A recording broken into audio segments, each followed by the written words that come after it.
So I'm sitting here stuck in traffic, and I thought I'd talk to you about cars that are not Teslas, because I get a lot of emails and a lot of text messages and calls of people saying, hey, I want to buy an EV, but I don't want to buy a Tesla. And, everybody knows what's going on. I'm not going to bring it up. But, what are my favorites? And believe it or not, if I had to, like, my car died tomorrow and I had to buy another car, but I couldn't get a Tesla, which I do like the software in the Teslas. It's still number one. But if I had to get a Tesla, and I want something with some style, obviously I'm not a fan of like the Chevy Bolt or anything because it's a very inexpensive car, but styling wise it just isn't there. Believe it or not, I love the Hyundai Ioniq 5. I think the styling of the Hyundai Ioniq 5 is amazing. It's a really, really cool car, and I think Hyundai and their styling has just knocked it out of the park. Okay, traffic's moving a little bit, and let me go to my second car that I also like that I've driven, the Ford Mustang Mach-E. I think that's a really great driving car. Now I'm also talking about these smallish crossover type vehicles like the Hyundai Ioniq 5, the Ford Mustang Mach-E. Another one would be this is a larger vehicle, would be the Kia EV9. That's also one of my favorites. I drove that car. It's really comfortable, quiet, love it. Another vehicle that's it's much larger but surprisingly quiet was the Ford F-150 Lightning. I drove that. I couldn't get over how quiet it was, how comfortable it was. Something about the frame with the independent rear suspension. Just a really comfortable cruiser. It has, of course, double pane glass. And like I said, that Ford F-150 Lightning, that's the top pick. Got the huge frunk up front. You can put a topper on the back for basically make the bed a massive trunk. Put all your kids' stuff in there, your strollers and all the stuff that you got to bring with the kids, coolers and everything. And just fill that truck up and go for a big family road trip. And now that you have the Tesla supercharging network that you can use with all the Ford products, I think that's great.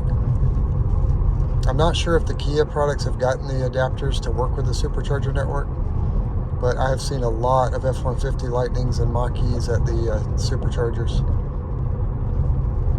The other one I did see a lot of is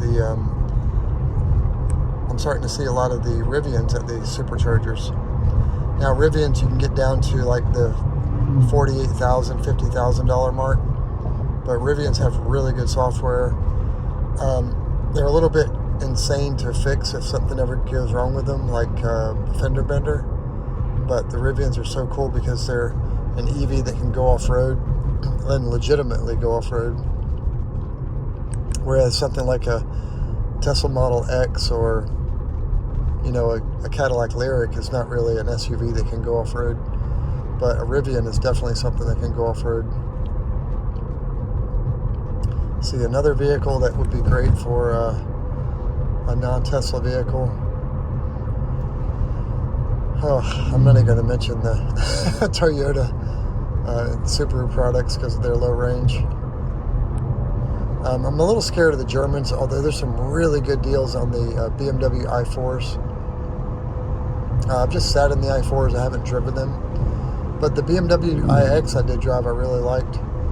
But the BMW i4s, you can pick those up now for about $28,000, which are really, really good prices. But I would stay away from,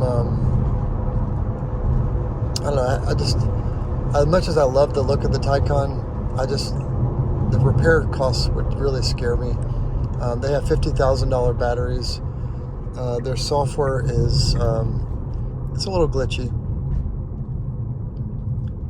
So any of the VW products, which would be your Porsches, your VWs,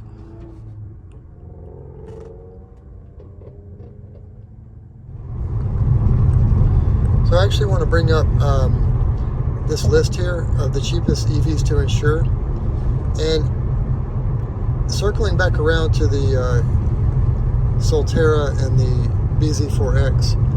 They are not good EVs. They have low range. They don't even have a glove box. They have the piano black plastic. They have no frunk. But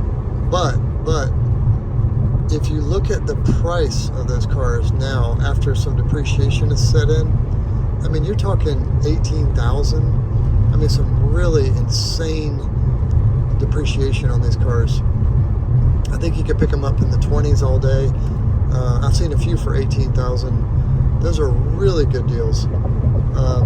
But, you know, you're talking a car that will struggle to get, you know, 180, 200 miles of range.